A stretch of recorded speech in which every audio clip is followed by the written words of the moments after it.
ബിൻചേട്ടനെ ശരിക്കും ഡോക്ടർക്ക് അറിയോ? ഇത് അങ്ങനെ വെച്ചത് സ്നേഹമുള്ള ഒരു സ്മാർട്ട് ചെറുപ്പക്കാരൻ, എക്സ്ട്രാ ഡീസന്റ്. ഈ ബിൻചേട്ടൻ എങ്ങനെ എക്സ്ട്രാ ഡീസന്റ് ആയിരുന്നു ഡോക്ടർക്ക് അറിയോ? ഈ ഒരു കാര്യം അതിനടുത്ത് തീപ്പെട്ടി വിടുന്നു.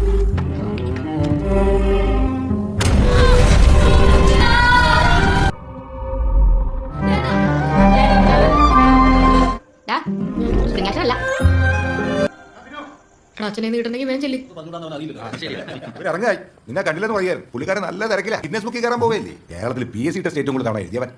എത്ര തവണ എഴുതിയടാ എനിക്കറിയാം, 39 തവണ. ഇനി എഴുതാൻ പറ്റൂല, കാരണം ഏജ് ഓവറായി. PSC ടെസ്റ്റിന്റെ പേര് പറഞ്ഞ് മോളിൽ കഥ അവിടെ തിരിക്കാൻ പറ്റില്ല. അവിടെ നാളെ നമ്മൾ ഷോപ്പിൽ വന്നേക്കാം.